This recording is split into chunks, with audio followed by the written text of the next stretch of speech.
저희 7시 5분 돼가지고 이제 세션 시작하도록 하겠습니다. 여러분 안녕하세요. 저는 오늘 모델링 OT 세션을 맡은 13기 조지성이라고 합니다. 저희 이제 지난 화요일까지 해서 이제 한 달간의 EDA 프로젝트가 마무리되었는데요. 그래서 오늘 모델링을 저희가 바로 시작하려는 건 아니고, 이 한 달을 좀 돌아보면서 제 앞으로 DSL의 활동을 좀 짚어보고, 그다음에 이제 모델링 분야가 저희가 여러 가지가 있거든요. 그래서 이거에 대해서 설명을 좀 드린 다음에 모델링 프로젝트 할 때 좀 쓸 수 있을 만한 팁 같은 걸 좀 전달하려고 좀 앞에 당겨서 시작하겠습니다. 저희가 요거 이제 한 달 전에 오틴 날 제가 인트로 투 DS 세션에서 네, 해당 자료들을 보여주면서 저희 그 정규 세션 커리큘럼이 다음과 같다고 말씀을 드렸는데요. 저희가 지금 이제 머신러닝 파트는 또 끝났고 이제 지난주에 인트로 투 딥러닝까지 했고 이제 오늘 모델링 오틴을 한 다음에 앞으로는 이제 딥러닝 기초 과목과 이제 생성 모델 그리고 활용까지 이렇게 가게 될 텐데요. 그래서 앞으로 배울 내용들이 어떤 내용들인지 좀 간단하게 짚어보는 측면에서 오늘 세션을 들어주시면 좋을 것 같습니다. 네, 그래서 저희 로드맵인데요. EDA 프로젝트도 이제 끝났고 이제 다음 할 모델링 프로젝트에 대해서 오늘 이야기를 하기 위해 이 세션을 준비한 겁니다. 그리고 이제 각자 딥러닝 스터디도 이제 14기분들 잘 진행되고 있는 걸로 알고 있고 그다음에 아마 오늘 내일 중으로 해서 심화 스터디도 이제 13기 여러분들이 참여하시는 심화 스터디도 팀 배정이 돼서 이제 활동을 시작하게 될 텐데 네, 열심히 해주시면 감사하겠습니다. 그리고 저희 세미나 관련해서 세미나 참석률이 좀 저조해서 혹시 그 세미나를 참석하지 못하게 됐을 때 그 각 세미나 장분께 세미나 여시는 분께 이제 못 간다고 이렇게 카톡이라도 한 번 정도 남겨주시면 저희가 좀 차고 없게 스케줄을 진행하니까 그것만 좀 신경 써주시면 감사하겠습니다. 그래서 본격적으로 들어가자면 모델링 프로젝트도 뭐 하는 프로젝트냐? 이것도 제가 준비했던 그 인트로 투 DS 세션에서 그 데이터 분석과 데이터 사이언스의 차이를 제가 말씀드린 적이 있는데요. 예, EDA 프로젝트를 통해서 제가 데이터 분석의 프로세스를 뭔가 경험해 봤다면 이제 모델링 프로젝트를 통해서 데이터 사이언스의 프로세스를 좀 경험해 보는 시간을 갖게 될 예정입니다. 그래서 모델링 프로젝트는 이제 학회원들의 관심 분야에 맞는 인원들과 함께 정규 세션에서 다루는 머신러닝 그리고 딥러닝 방법론들을 바탕으로 실제 문제를 한번 해결해 보는 프로젝트를 진행하게 될 거고요. 그래서 이 프로젝트에 노벨티가 좀 있다고 하면 데이터가 정해져 있지 않은 상황에서 시작해서 이제 데이터 사이언스의 전 과정을 경험해 볼 수 있다는 것, 그다음에 이제 엔드 투 엔드 시나리오를 제안하는 등 실질적인 결과물을 도출해낼 수 있다는 것, 그리고 학습한 여러 방법론들을 실제 프로젝트에 한번 적용해보는 그런 시간을 가질 수 있다는 점 정도가 이 모델링 프로젝트의 의의 정도 될 것 같고요. 그래서 이제 EDA 끝난 지 이틀밖에 안 됐는데 바로 또 모델링 프로젝트 바로 하냐? 사실 그건 아니고 이제 저희가 아마 오늘 중으로 여기 옆에 있는 설문지가 나갈 거예요. 모델링 프로젝트 수요조사가 나갈 건데 이 수요조사 질문 딱 처음 봤을 때 이제 희망 모델링 분야를 선택하라고 하는데 컴퓨터 비전이 뭔지, 뭐 자연어 처리가 뭔지, 뭐 강화학 수학은 뭐 하는 건지 이런 걸 좀 모르시는 분들이 계실 것 같고 저도 이제 작년 반년 전에 똑같은 고민을 했었기 때문에 이제 그런 걸 위해서 모델링 OT를 오늘 하게 됐다라고 생각을 해주시면 됩니다. 그래서 오늘 세션에서는 DS나 AI와 관련해서 익숙하지 않은 학회원분들을 위해서 요 각 분야들을 좀 가볍게 살펴보고 좀 어떤 프로젝트를 할 수 있는지 그런 이야기를 한번 해보려고 합니다. 그래서 본격적으로 이제 모델링 분야들을 소개하기 전에 이제 이 그림을 좀 봐주시면 이제 인공지능 그러니까 AI는 이 머신러닝과 딥러닝을 좀 포괄하는 그런 개념인데요.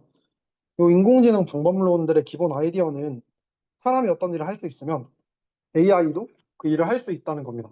근데 요즘은 그러니까 원래는 이제 사람이 하는 일들을 기계도 할 수 있도록 좀 사람을 따라하는 장치를 만드는 게 이 AI 방법론들의 목표였다면 요즘은 사실 사람보다 더 넘어서는 어떤 태스크들을 하기 위해서 이 인공지능 방법론들을 활용한다 정도로 생각을 해주시면 됩니다. 그래서 여기서 적어놓은 게 사람이 할 수 있는 일이면 기계도 할 수 있는데 요즘은 이제 기계가 좀 더 잘할 수 있다. 예를 들어서 뭐 제가 뭐 적분을 계산한다고 하면 사람도 적분 계산을 할 수 있지만 이 그냥 계산기에 넣고 계산을 때리는 게 훨씬 빠르게 정답이 나오겠죠. 그래서 약간 그런 의미라고 생각을 해주시면 되고 제가 앞으로도 이제 분야 설명들을 드릴 때 이 개념을 좀 들고 계속 말씀을 드릴 거예요. 그래서 요거를 좀 잘 기억을 해두시면 오늘 세션을 이해하시는데 큰 도움이 될 것 같습니다.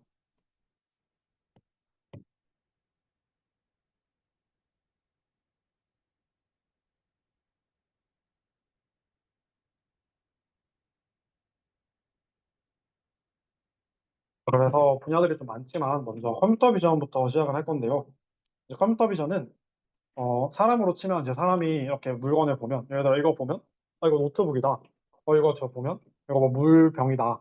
뭐 이런 식으로 알 수 있듯이 그럼 기계도 그거 할 수 있지 않냐라는 측면에서 나온 태스크고 이제 우리가 여기 사진을 보면 박보영님인 거 알 수 있죠?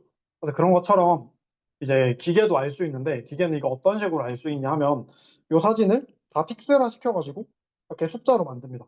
그래서 이 숫자들이 가진 의미를 이렇게 모아가지고 아, 이 사람은 박보영이다. 약간 이런 식으로 결론을 내리는 태스크고요. 그래서 기본적으로는 이렇게 네 가지 분야 정도가 있는데요. 각각 어떤 건지 좀 잠깐 설명을 드리면 첫 번째는 시멘틱 세그멘테이션은 이 각 분야에서 약간 구분되는 특징. 그래서 이 사진이 원래 원본이 옆에 있는 이 사진인데요. 여기서 이제 풀 부분과 고양이가 있는 이 부분과 여기 나무들이 여기 있던 이 부분들과 이제 하늘 부분까지 이렇게 좀 다른 분야들을 좀 다르게 색칠을 하는 그 픽셀 단위로 이 픽셀이 어느 범주에 속하는지를 파악하는 태스크라고 생각을 해주시면 되고요. 그다음에 두 번째는 이 사진에서 이 사진을 딱 보고 아, 이 사진은 고양이 사진이야. 이런 식으로 내주는 클래시피케이션이 있고 그러면 이 고양이가 어디 있는지까지 짚어주는 그러니까 이 고양이의 모양을 이렇게 빨간색으로 박스를 쳤죠. 그래서 이 고양이가 사진에서 어디에 있는지까지 표현해주는 그런 태스크가 있고요. 그다음에 요건 이제 한 장의 사진에 대해서 클래시피케이션을 했다면 좀 더 나아가서 좀 여러 명의 이렇게 객체들이 있을 때 각각의 객체들이 뭐고 그러니까 얘는 개고 얘도 개고 얘도 고양이다 그리고 어디 있는지까지 짚어주는 그런 태스크가 있을 수 있고요. 그다음에 여기서 조금 더 발전해서 요 개 부분만 따로 색칠을 해주는 개에 해당하는 픽셀만 따로 표현을 해주는 그런 인스턴스 세그멘테이션 이런 분야도 있습니다. 그래서 요 정도가 저희가 아마 정규 세션에서 CNN 1, 2 과정을 좀 밟으면서 다루게 될 태스크들이라고 생각을 하시면 되고요. 그리고 좀 더 나아가서 어떤 게 있냐 하면은 먼저 피처 매칭이라는 게 있는데요. 피처 매칭은 어떤 태스크냐면 여기 이제 사진이 두 개가 있죠. 그래서 이 사진 두 개에서 뭐 예를 들어서 여기 빨간 점에 해당하는 부분이 왼쪽 사진에서 어느 부분에 해당하는지를 찾아내는 그런 태스크거든요. 그래서 각도가 다른 두 개의 사진을 놓고 좀 같은 부분을 이렇게 찾아서 이렇게 매칭시켜주는 태스크가 하나 있고요. 그래서 이런 게 좀 더 나아가서는 이제 사진들을 이렇게 놔두면 약간 파노라마처럼 좀 맞는 사진들을 있고 파노라마처럼 맞는 사진들을 약간 이어붙이는 그런 태스크도 할 수 있고 그다음에 옆에 있는 휴먼 포즈 에스티메이션 같은 경우에는 이 사람의 몸에 뭐 예를 들어서 뭐 왼쪽 어깨에는 2번, 뭐 오른쪽 어깨는 5번 이런 식으로 점을 한 17개에서 25개 정도 이렇게 찍어요. 그래서 이제 그거 가지고 사람의 관절이 어떻게 움직이는지, 그다음에 신체가 어떻게 움직이는지 이런 거를 연구하는 그런 태스크도 있습니다. 그래서 그런 컴퓨터 비전 프로젝트 하려면 어떤 거 할 수 있냐 궁금하실 텐데 좀 간단하게 예시를 들어보면 혹시 사과 게임 다들 아시나요? 이게, 이게 어떤 게임이냐면 이제 붙어 있는 것 중에서 예를 들어서 뭐 이렇게 팔이 그래서 합이 10이 되는 이 사과 쌍들을 찾는 그런 게임인데 뭐 요런 태스크도 이제 컴퓨터에 이제 1번 사과부터 9번 사과까지 이렇게 다 넣어 놓으면 알아서 이렇게 계산을 착착 해가지고 그러니까 자동으로 할 수 있는 프로그램을 만들 수도 있고 그다음에 옆에 요런 거 이제 캡차 이런 거 많이 보셨을 텐데 이 신호등이 있는 타일을 모두 선택하세요. 근데 어디부터 어디까지 신호등인지 약간 이제 우리는 눈으로 보고 구분할 수 있는 것처럼 이제 기계도 그런 거 학습시키면 할 수는 있다. 물론 이제 얘도 인공지능 방지책으로 나온 건데 이게 사실 인공지능 방지책을 무력화하는 그런 인공지능도 있고 또 그런 인공지능을 방지하는 뭐 그런 방법도 있고 뭐 그런 약간 칼과 방패의 싸움이 계속 일어나고 있거든요. 그래서 뭐 이런 태스크를 가볍게 할 수 있다. 그리고 뭐 티켓팅 같은 거 할 때도 이제 빈자리 나오면 바로 이렇게 찍고 예약을 해주는 매크로라던가 그런 걸 할 수 있는데 뭐 실제로 이제 여러분들이 그런 약간 반인륜적인 행동을 하진 않으실 테니까 뭐 컴퓨터 비전 분야를 좀 잘 다루면 그런 것도 뭐 할 수는 있다. 물론 이제 그런 건 프론트엔드 지식이 좀 있어야겠지만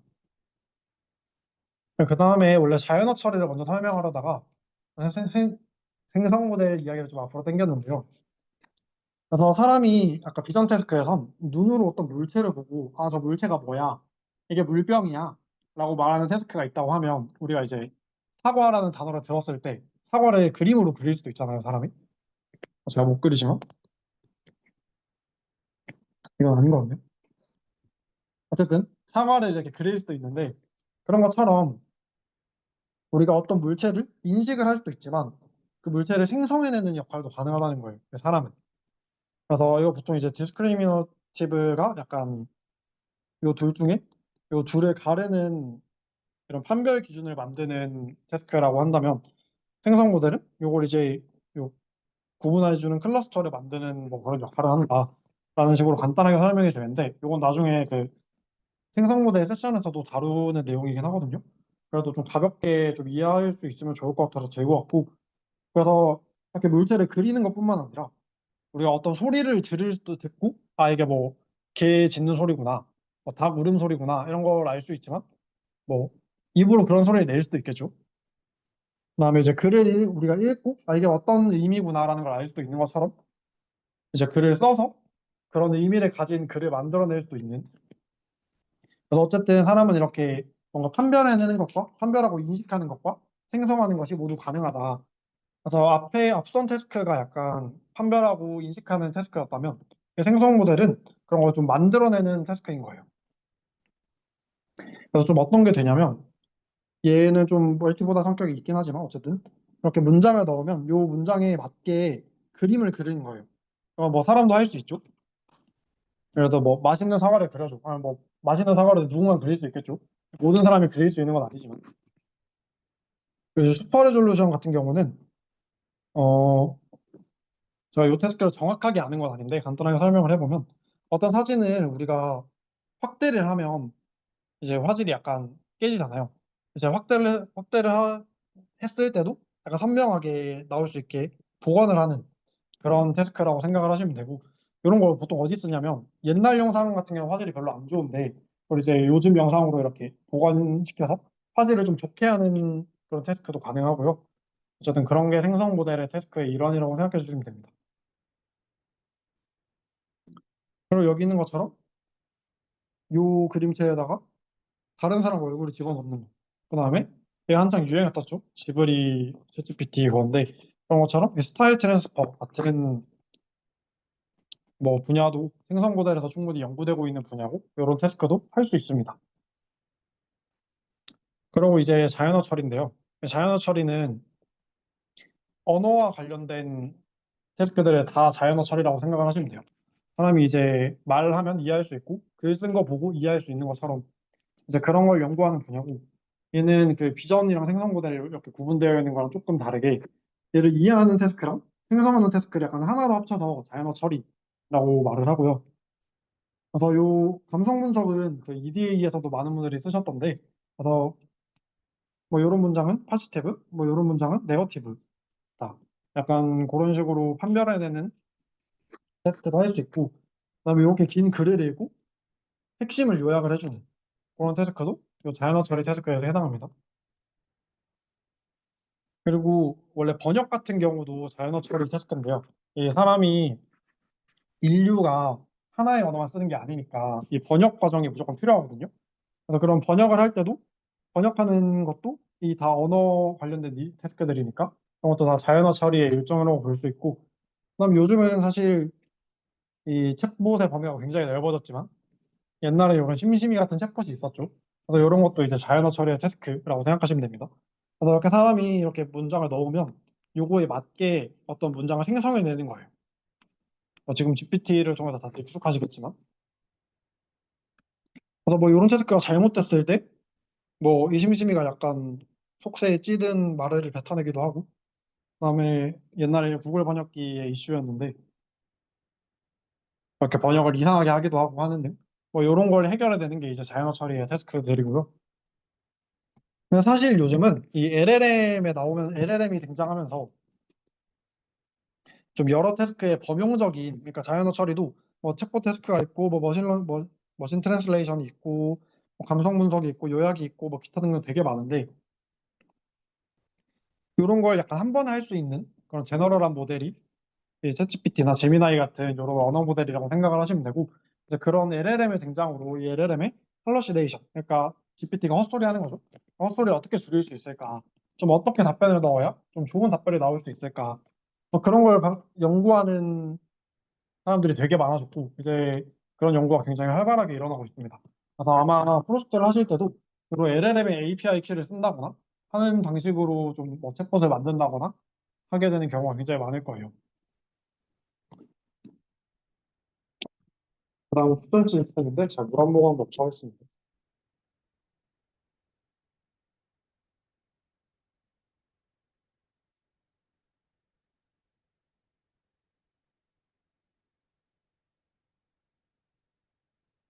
추천 시스템은 말 그대로 추천 시스템인데요. 이제 사람은 뭐 예를 들어서 뭐 약간 내가 마라탕을 좋아하고 뭐 엽기 떡볶이를 좋아하고 이러면 이제 그럼 불닭도 좋아하겠네? 이런 식으로 물어볼 수 있잖아요. 불닭 먹어봤는데 맛있더라. 뭐 이런 식으로 추천을 해줄 수 있는 것처럼 이제 사람도 할 수 있으니까 기계도 그거 할 수 있다. 라는 관점에서 시작한 태스크고요. 그래서 여기서는 요즘 들어 좀 이슈가 되고 있는 건 이제 유튜브나 넷플릭스 아니면 뭐 인스타그램의 알고리즘 연구 같은 게 좀 되고 있고 그다음에 여기 밑에 있는 뭐 예시를 보면 옛날에는 이제 카드 가입자를 좀 불특정 다수한테 그냥 다 똑같은 내용으로 홍보를 했어요. 근데 요즘은 이제 뭐 3, 40대 남성이고 관심사가 골프인 사람들한테 뭐 이런 홀인원이랑 키워드를 넣어서 홍보를 한다던가 아니면 육아하는 여성들의 이런 뭐 백화점 할인 카드를 추천한다던가 뭐 이런 식으로 그 사람들을 좀 맞게 이런 상품들을 홍보할 때 많이 쓰이는 태스크입니다. 그리고 이 추천 시스템에서 요즘은 사실 빼놓을 수 없는 게 이 그래프와의 이야기인데요. 그래프 분야는 뭐냐면 이제 그래프를 이용하면 아까는 이제 뭐 사진 한 장, 뭐 단어면 그리면 이제 문장 이런 식으로 있을 거 아니에요? 그런 거 말고도 좀 더 복잡한 관계를 표현할 수 있다. 표현할 수 있습니다. 그래서 요 그래프에서 요 A, B, C, D, E, F 적힌 걸 이제 노드라고 하고 요 선들을 이제 엣지라고 하고 요 그래프 전체를 이제 그래프라고 부르는데요.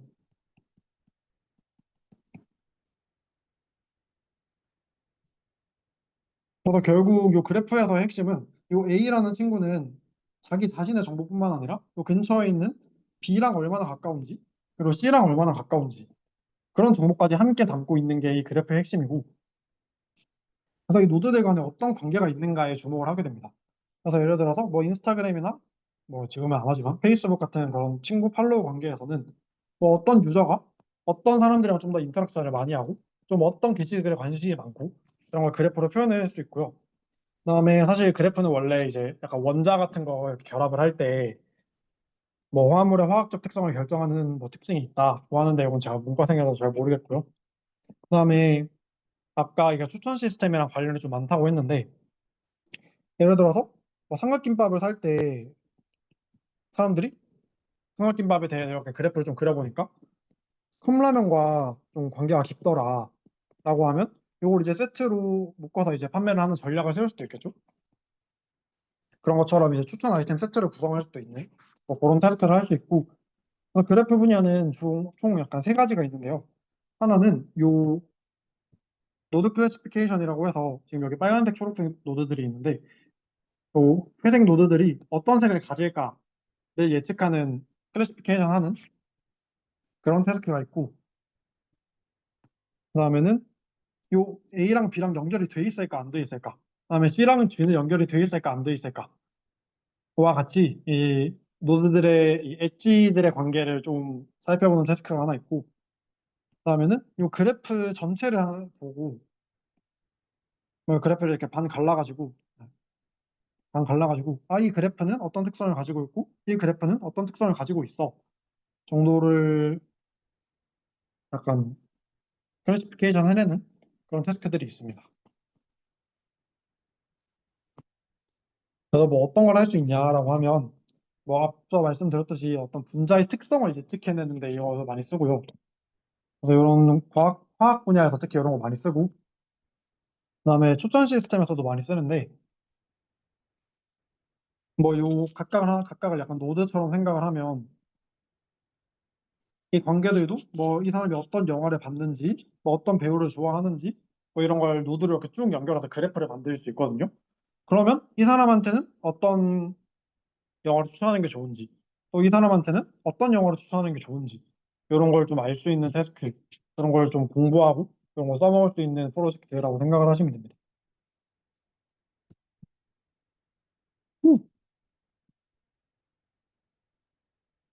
그 다음에 이제 강화학습인데요. 강화학습은 저희가 그 앞에 머신러닝 이야기를 할 때 지도학습, 비지도학습, 그리고 강화학습이 있다라고 하고 넘어가기만 했는데, 자, 이걸 간단하게만 설명을 드리면, 이제 보상을 통해 상은 최대화하고 벌은 최소화하는 방향으로 행위를 강화하는 학습이다라고 적혀 있는데, 그래서 결국 이 로봇이 아, 그래요 못 걸어서 자신은 없지만 로봇이라고 대충 칠게요. 이 로봇이 뭐 앞에 나무 나무입니다. 그래서 이렇게 계속 앞으로 가기만 하면 나무에 박겠죠. 그래서 이 나무를 약간 이렇게 가로질러서 가야 되는데, 그런 걸 이제 스스로 학습할 수 있도록 이 나무에 박았을 때의 점수를 약간 마이너스 100점 이렇게 주고, 돌아가면 0점 이렇게 주면 얘는 이제 마이너스 100점으로 가면 안 좋은 걸 아니까 0점인 곳으로 이렇게 돌아서 가겠죠. 그래서 약간 그런 걸 연구하는 태스크고, 그래서 밑에 예시가 조금 있는데, 우리는 이제 여기 스타트에서 출발해서 장애물에 닿지 않고 장애물에 밟지 않고 이 골까지 가기 위해서 이렇게 직선으로 두 번 가면 된다는 걸 알고 있어요. 왜냐면 약간 그런 식으로 우리는 그냥 생각을 하게 되니까, 그러면 AI도 이런 거 생각할 수 있지 않을까? 라는 생각으로 뭐 여기 장애물에다가 뭐 마이너스 1000점 이렇게 넣어놓고 이 골에 도착하면 뭐 1000점 이렇게 넣어놓고 이 점수를 이제 최대화하는 방향으로 이 로봇이 알아서 걸어가게끔 연구하는 분야이고요. 그리고 이제 뭐 예를 들어서 이 로봇이 여기 불이 난 걸 봤어요. 그래서 이 불이 난 이 상황과 상호작용해가지고 이제 우리는 이제 물을 뜨고 이 불을 꺼야 된다는 걸 알죠. 하지만 로봇은 그런 정보가 아예 없어가지고 처음에 일단 불을 끌어가요. 근데 그냥 불을 끌어갔는데 아무것도 못하고 그냥 불에 탔어요. 그럼 이제 마이너스 50점을 먹은 거죠. 그래서 다음 시도할 때는 이 불을 먼저 끌어가는 게 아니라 다른 걸 먼저 해야겠구나 라는 걸 얘가 혼자 학습을 하는 거예요. 그런 걸 연구하는 게 이제 강화학습이고, 그래서 뭐 어떤 태스크가 있냐고 하면 이거 뭐 구글에서 한참 유행했던 이거 알파고, 이 친구도 이제 강화학습으로 학습을 했다고 하고요.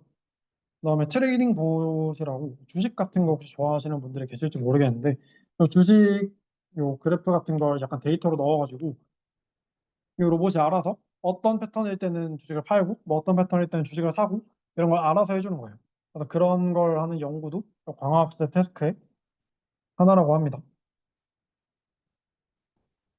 그리고 마지막은 멀티모달인데요. 이 멀티모달 태스크는 어떤 거냐면, 앞에서 이제 비전이면 비전, 뭐 자연어면 자연어 이런 식으로만 했는데, 그런 걸 다 합해서 이 다양한 유형의 데이터들을 한 번에 쓸 수 있는 그런 분야들을 총칭해서 이제 멀티모달이라고 합니다. 그래서 뭐 여기 있는 것처럼 뭐 오디오나 이미지나 텍스트나, 그러니까 이게 무슨 말이냐면, 예를 들어서 음, 뭐 예를 들어서 제가 사과를 얘기해서 좀 그렇지만 이게 사과가 있죠. 근데 우리가 이렇게 말로 사과 이렇게 표현해도 사람은 사과인 거 알아듣고, 사과 모양 이렇게 보여줘도 알아보고, 그다음에 사과라는 글자를 써도 얘가 사과를 말하는구나 라는 걸 알 수 있는 것처럼, 그걸 다 한 번에 이해하고 있는 그런 AI를 만들 수 있지 않을까 하는 생각에서 시작이 된 거거든요. 그래서 이런 텍스트나 이미지나 오디오 정보를 좀 동시에 처리할 수 있는 그런 분야고요. 그래서 여기는 어떤 게 있냐면 음, 이미지 캡셔닝이라고 해서 이 사진을 넣으면 이게 원래는 아까는 이제 뭐 고양이의 위치가 어디 있는지 뭐 어느 픽셀까지 고양이인지 뭐 이게 고양이다 아니다 뭐 이 정도만 말할 수 있었다면 여기서는 이 고양이가 도로 위에 앉아 있다라는 이 사진에 대한 설명을 달아주는 그런 태스크가 있거든요.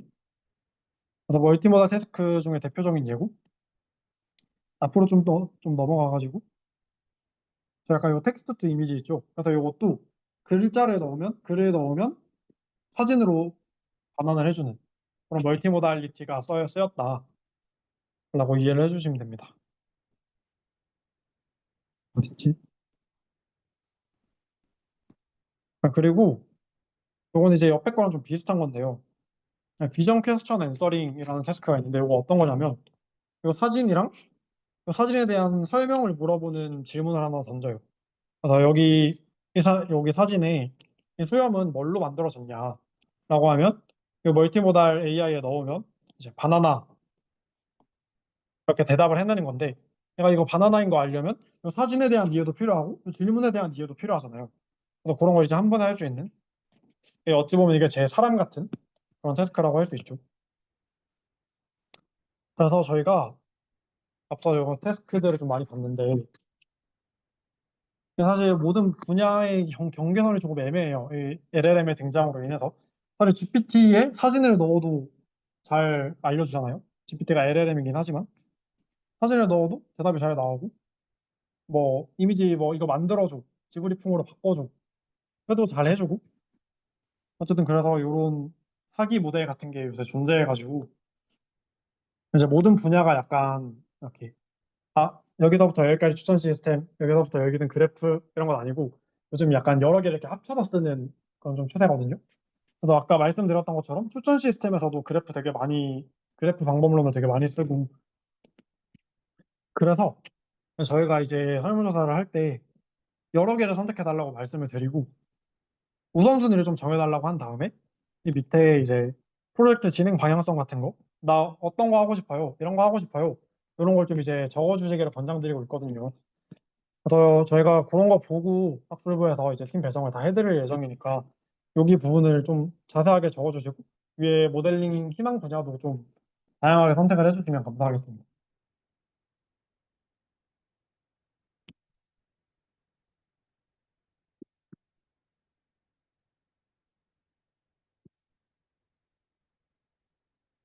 이 다음부터는 이제 모델링 분야 소개는 끝났고 이 다음부터는 이제 모델링 프로젝트를 할 때 좀 유의해야 될 점, 뭐 팁 이런 것들을 제가 준비했는데 5분만 쉬고 할게요.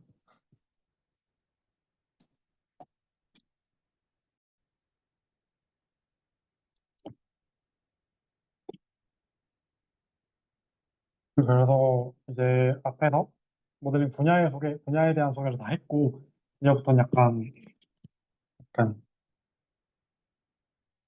파일, 워크스페이스, 뭐 GitHub 데이터셋, 뭐 프리트레인 모델 약간 이런 재미없는 얘기를 좀 할 거고요.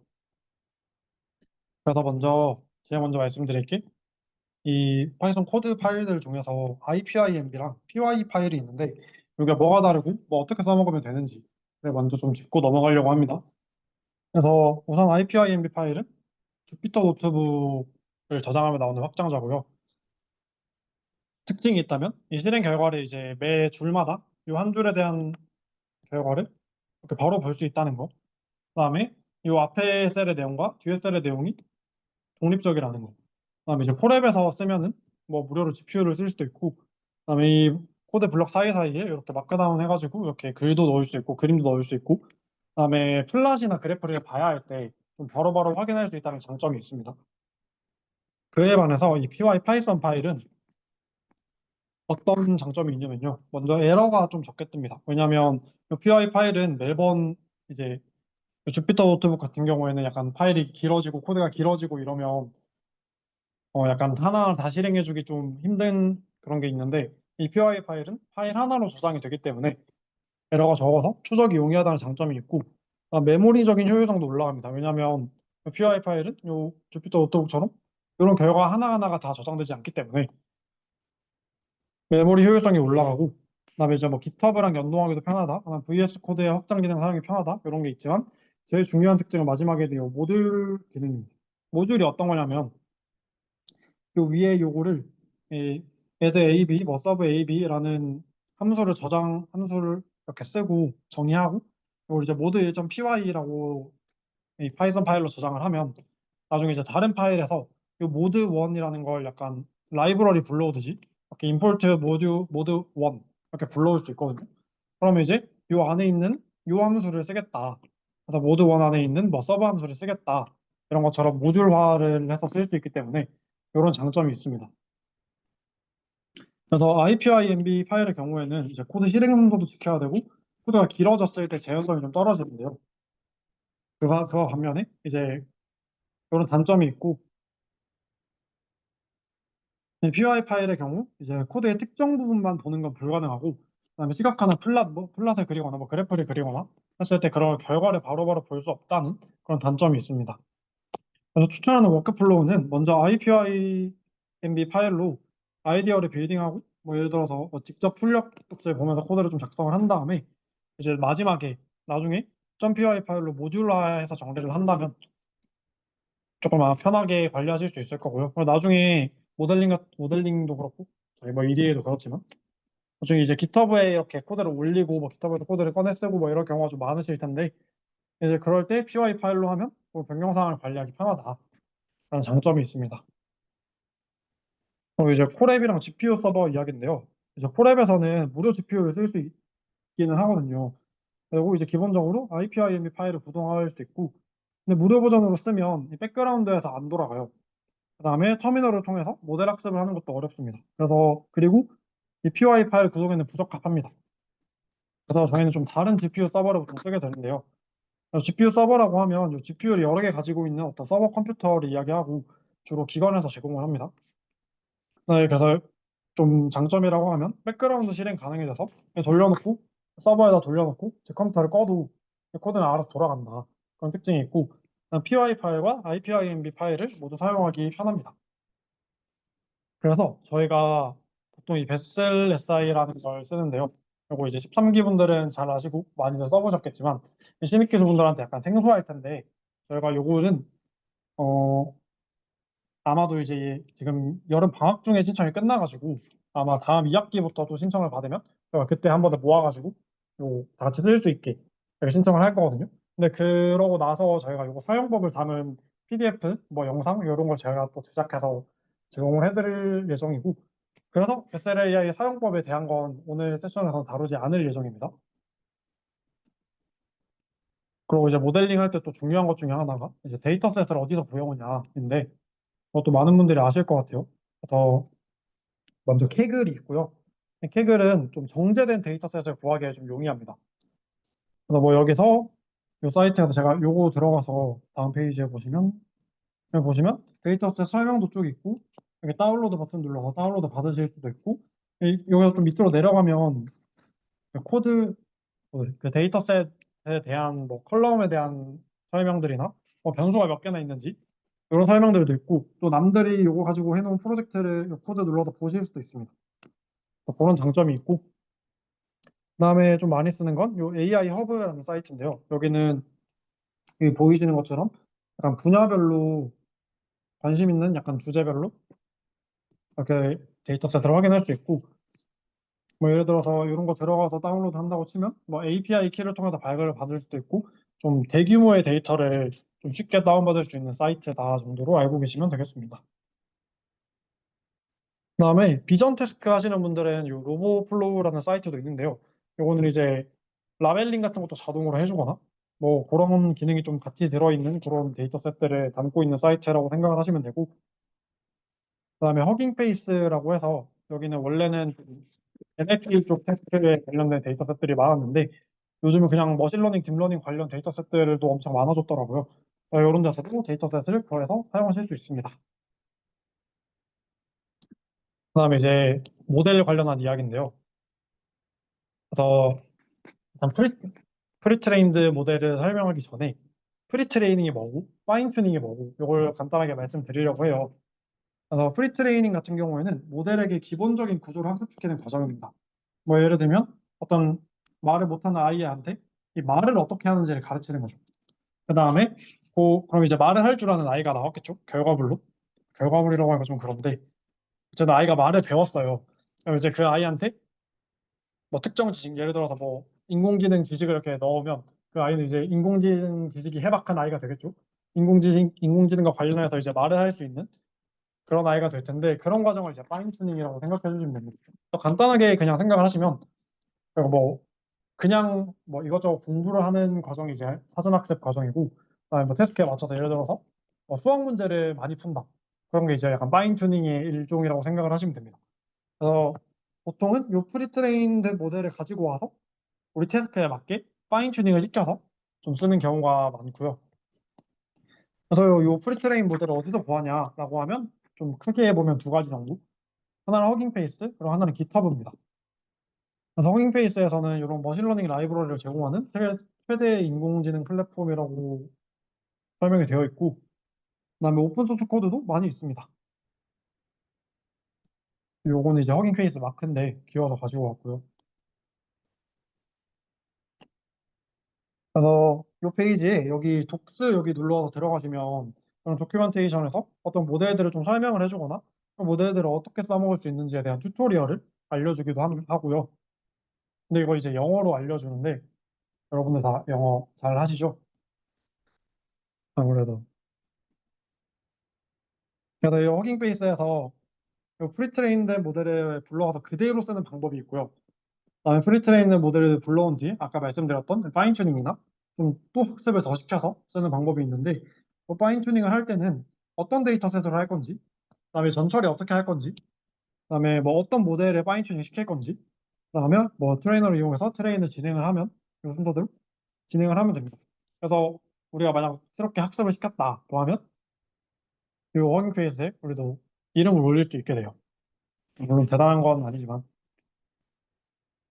그래서 이 과정을 제가 간단하게 좀 더 설명을 드리면 예를 들어서 우리가 여기 프리트레인된 모델이 뭐 예를 들어서 개랑 고양이를 사진을 넣으면 이게 개고 이게 개다 이게 고양이다 이 두 개를 구분해주는 어떤 모델을 이제 우리가 가지고 왔는데 우리가 하고 싶은 태스크는 개랑 고양이랑 뭐 동물 뭐가 있을까요? 펭귄?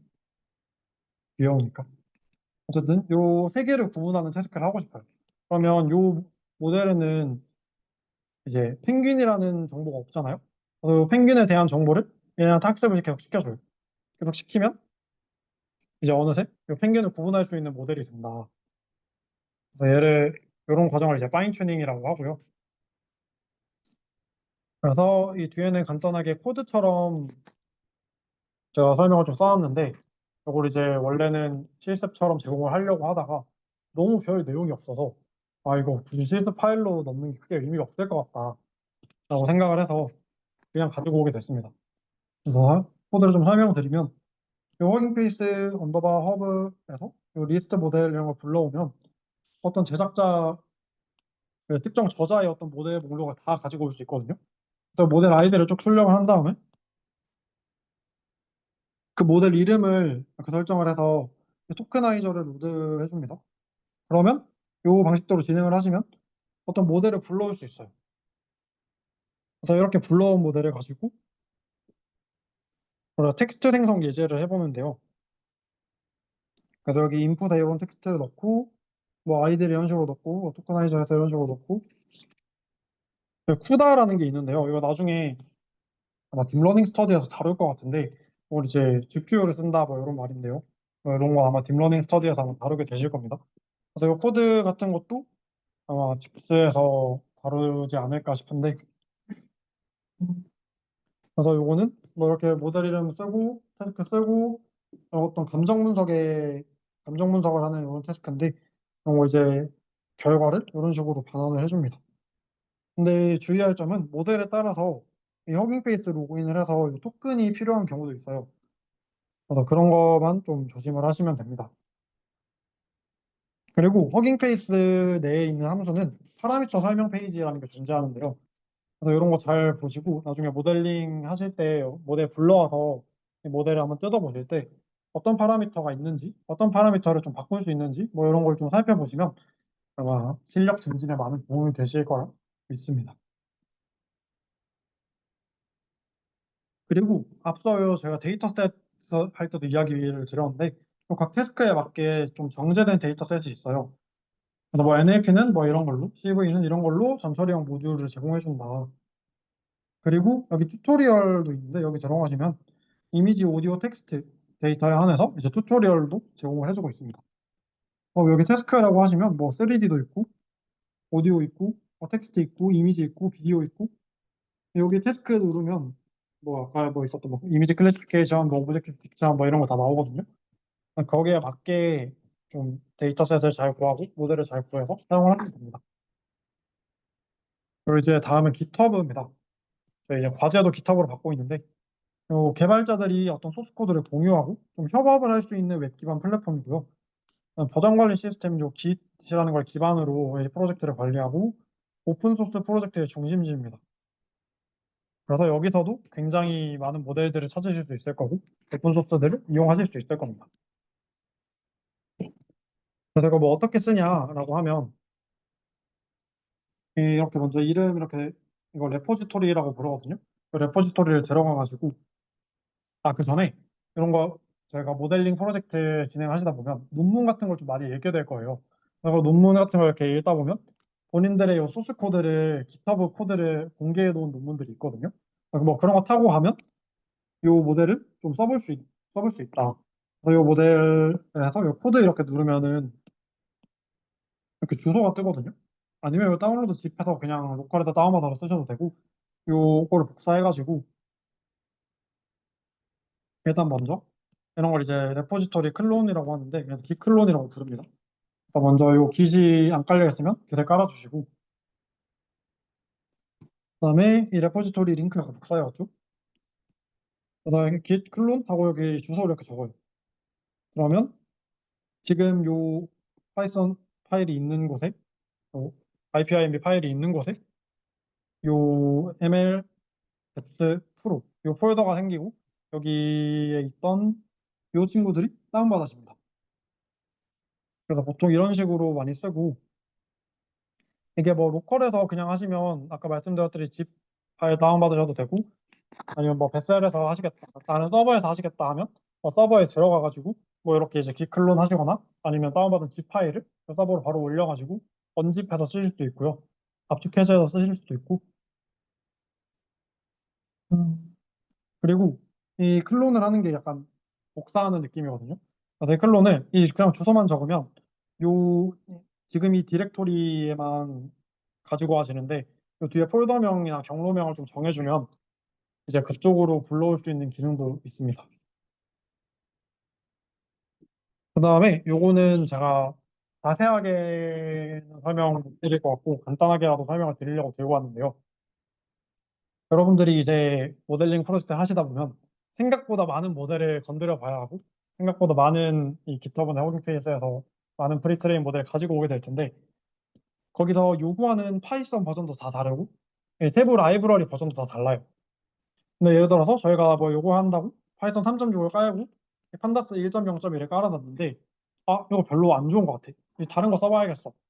하고 다른 거 들고 왔는데 얘는 파이썬 3.10에 판다스는 1.3.5네? 그러면 뭐 이거 지우고 그냥 새로 다운받아야지 할 수도 있지만 사실 이게 되게 효율적인 작업도 아니고 나중에 다시 이번 요 태스크로 돌아가고 싶을 수도 있잖아요. 막상 써보니까 얘가 너무 별로여서 그러면 그때 다시 얘를 또 깔아야 되는데 그게 너무 비효율적이란 말이죠.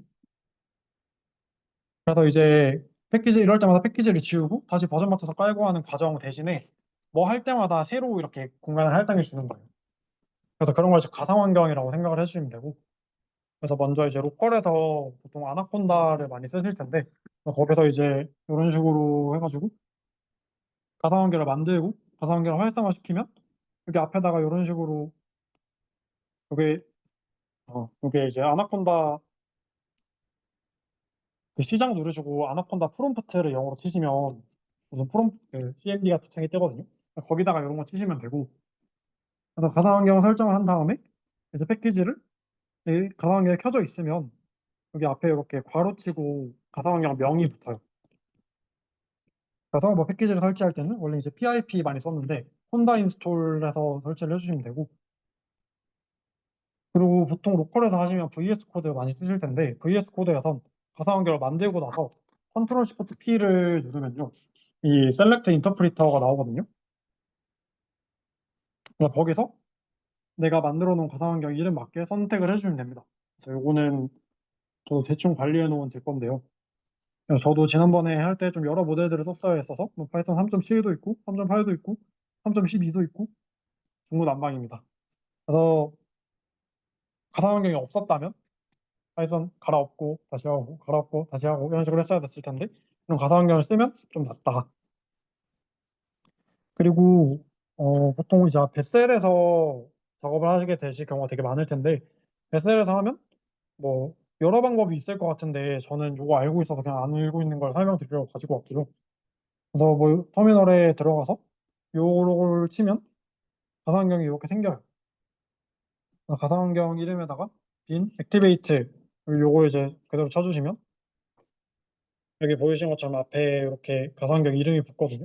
그럼 이제 가상환경 세팅이 된 겁니다. 그래서 뭐 이 안에 파이썬을 깔고 뭐 패키지를 깔고 이렇게 하시면 됩니다. 그래서 여기까지 이제 모델링 프로젝트에 필요한 내용을 좀 다 알려드린 것 같고, 모델링 프로젝트가 끝나면 보고서를 작성해서 주셔야 됩니다. 그래서 모델링 프로젝트가 앞서 말했듯이 문제 제기를 하고 그 문제를 해결하는 모델을 만들고 그다음에 어떤 결과가 나왔는지를 이제 발표하면서 보여주시게 될 텐데요. 이제 그게 끝나고 나서 약간 논문 아닌 논문 쓰는 것처럼 인트로, 파이프라인, 그다음 사용한 모델, 그다음에 결과가 어땠는지를 적어주셔야 됩니다. 이건 제가 이 뭐 지난 학기 프로젝트 중에 한 팀의 보고서를 가지고 온 건데요. 이렇게 인트로덕션을 쓰고 파이프라인 설명을 합니다. 파이프라인이라고 하면 뭐 이 모델 우리가 이 프로젝트를 하는 과정을 뭐 어떻게 전체 과정을 좀 간단하게 뭐 이런 식으로 도식화해서 설명을 해도 되고 데이터셋을 어떻게 구했고 뭐 모델을 어떻게 썼고 뭐 이런 걸 정리하는 거고요. 그다음에 그래서 보시면 모델 같은 것도 어떤 모델을 썼고 이런 거 좀 정리를 하시면 되고 그다음에 여기 결과 리절트 뭐 어떤 지표 어떤 평가 지표를 썼고 어떤 결과가 나왔더라 뭐 이런 걸 잘 정리하셔서 제출을 해주시면 됩니다. 모델링 프로젝트 유의사항인데요. 이제 모델링 프로젝트는 프로젝트잖아요. 그래서 스터디가 아니라 가지고 내가 뭐 이런 모델 알고 저런 모델 알고 뭐 이런 모델을 뭐 어떻게 했고 이런 걸 설명하는 자리라기보다는 내가 어떤 것 때문에 이런 모델을 선택했고 그래서 이 과정을 어떻게 해결했고 뭐 어떤 결과가 나왔다.